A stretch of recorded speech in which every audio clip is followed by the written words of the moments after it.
আমাদের সাধারণ আইনি প্রক্রিয়ায় আমরা একটা কথা বলি, তদন্ত ছাড়া কোনো কথাই কারো প্রতি বলাটা এটা অন্যায়। এটা একটা জুলুম। এটা একটা ফ্যাসিবাদের ক্যারেক্টার। এই ক্যারেক্টারটা আমাদের নির্বাচনের এই সময়ে নির্বাচনকে উত্তপ্ত করার বা নির্বাচন বিতর্কিত করার এটা একটা প্রক্রিয়া। আমার বোধহয় এই জায়গাগুলো আমাদের আরো সতর্ক হওয়া প্রয়োজন। বিশেষ করে জাতীয় পর্যায়ে যারা কথা বলেন, আমাদের মতো ছোট মানুষরা আমরা বললে এটা তেমন কিছু যায় আসে বলে আমার মনে হয় না। এটা খুব প্রভাবিত হয় না।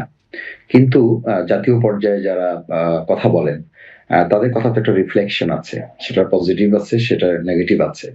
তো সেই জায়গাটা হচ্ছে ১ম। দ্বিতীয় হচ্ছে দেখেন, আ আমি যদি আপনাদের কয়েকটা সিকোয়েন্স বলি, যেমন ছাত্র সংসদ নির্বাচনগুলো যখন হয়েছে, প্রত্যেকটা ছাত্র সংসদ নির্বাচনেই আমরা একটু আমরা জাতীয় লক্ষ্য নির্বাচন করলাম নিয়েই যে থাকি যখন জনাব শরীফুল মাসুদ। হ্যাঁ, হ্যাঁ, না, হ্যাঁ, ওটা থাকেই। এটা সিকোয়েন্সটাও আপনাকে দেখতে হবে। যে সেখানে আমরা যখন দেখেছি যে ছাত্রদের বিপুল বিজয়ের একটা সম্ভাবনা তৈরি হয়েছে, তখনই নানান টালবাহানা করা হয়েছে। এবং সেটা কারা করেছে আপনারা জানেন। আমরা গণমাধ্যম কর্মী, আপনারা জানেন। এবং বাধাগ্রস্ত করা হয়েছে, কোর্টে পর্যন্ত যাওয়া হয়েছে, ভাইস চ্যান্সেলর বাসভবন ঘেরাও করা হয়েছে। এই যে এবং সর্বশেষ একটা নির্বাচনকে আ নির্বাচন কমিশনারের পর্যন্ত মানে মব তৈরি করে এটা বন্ধ করে দেওয়া হয়েছে। তো এই যে বন্ধ করার একটা হিস্ট্রি তো আমাদের সামনে আছে। একেবারে খুব রিসেন্ট আছে আরকি। সাম্প্রতিক সময় আছে। সেই নির্বাচন আর এরপর জাতীয় দেখেন আপনি সংসদ নির্বাচন শিবপুরে নিশ্চয়ই আমরা এক পাল্লায় মাপবো না। না, না, না, নিশ্চয়ই এক পাল্লায় আমরা মাপছি না। কিন্তু এই সিকোয়েন্স গুলো আমাদের সামনে থাকবে এবং জনগণ কিন্তু এগুলো আ মানে রিয়ালাইজ করছে এবং এটা রিয়ালাইজ আমাদের করতেও হবে।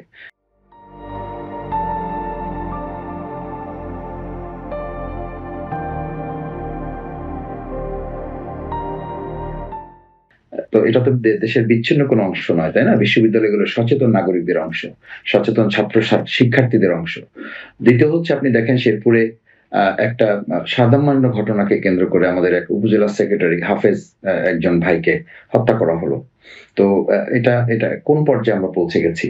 তৃতীয় হচ্ছে আপনি এটাও নিশ্চয়ই খেয়াল করছেন যে আমিরে জামাতের যে প্রসঙ্গটা এখানে আসছে, আমরা একটা ঘটনা যখন ঘটে সেটার একটা ক্লারিফিকেশন থাকে।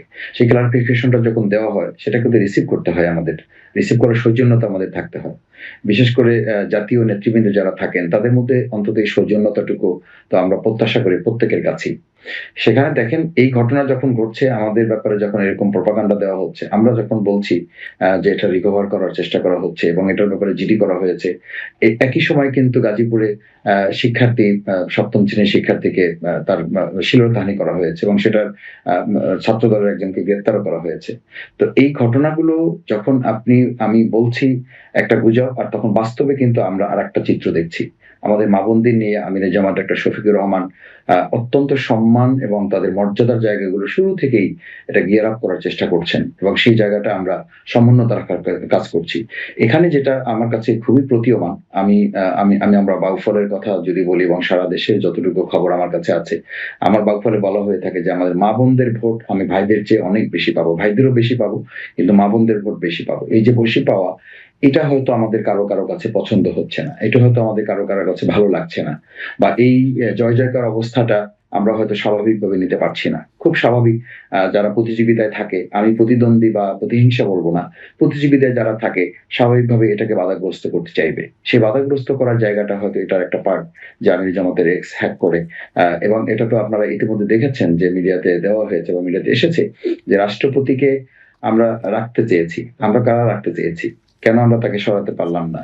আমরা তাকে সরাতে না পারার এখন সেই জায়গা থেকে এই যে হ্যাক করার সহযোগিতাটা তারা পেয়েছে বা যারা করেছে, এই জিনিসগুলো তো একই সূত্রে গাঁথা না। সেজন্য আমি মনে করি নির্বাচন রাষ্ট্রপতি মানে রাখা না রাখার বিতর্কিত বা সঙ্গে জামায়াত আমিরের এক্স হ্যান্ডেল হ্যাক করার সম্পর্ক কি আসলে? সম্পর্ক হচ্ছে এই যে তার অফিসের ইমেইল ব্যবহার করে এটা করা হয়েছে। এটা করা হয়েছে এবং এটা আমরা ইতিমধ্যে প্রমাণ করেছি। এবার সেই প্রমাণ আমরা একেবারে ডিজিটালাইজড আমরা এটা অ্যাপ্রোচ করেছি, প্রেজেন্ট করা হয়েছে। সাংবাদিক সম্মেলন করে এটা ব্রিফ করা হয়েছে।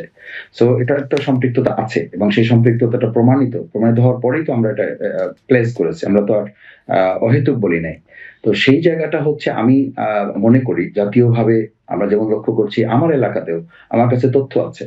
একেবারে ইনফরমেটিভ তথ্য আছে যে আমার প্রশাসনের কিছু লোকেরা আমাকে জানাচ্ছেন যে মাসুদ ভাই একটা অংশ কিন্তু নির্বাচন বাধাগ্রস্ত করতে চায়।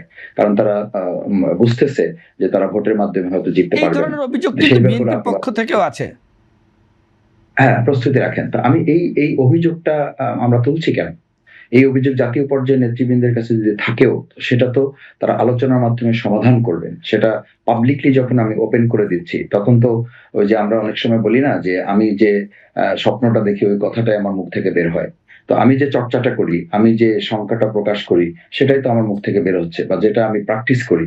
তো সেই জায়গাটা আমার মনে হয় যে নির্বাচন অবাধ, সুষ্ঠু, নিরপেক্ষ হওয়ার ক্ষেত্রে কিছু প্রতিবন্ধকতা তৈরি হয়েছে। কিন্তু নির্বাচন বানচাল বা নির্বাচন বাধাগ্রস্ত করা বা নির্বাচন ভণ্ডুল করার মতো কোনো পরিস্থিতি এখনো তৈরি হয়েছে, ব্যক্তিগতভাবে আমি এটা মনে করি না। সেই জায়গায় আমাদের জাতীয় পর্যায়ে যারা নেতৃত্ব দিচ্ছেন, ভূমিকা রাখছেন এবং নির্বাচনের ব্যাপারে জনগণের যে আগ্রহের জায়গাটা আছে, সেটা আমাদের ধারণ করতে হবে। এটা ধারণ না করলে আমরা যেটা হবে যে, বিগত দিনে আমাদের বিশ্ববিদ্যালয়গুলোতে শিক্ষার্থীরা যেমন এটা মানে দেয়াল তৈরি করেছে, তারা যেমন প্রতিরোধ করে তুলেছে এবং তাদের দাবি আদায় করেছে। এটা যত শক্ত দেয়ালই তৈরি করা হোক, মানে শক্ত প্রতিরোধী করে তোলা হোক, আমার মনে হয় না যে এই নির্বাচনকে ভণ্ডুল করতে পারবে।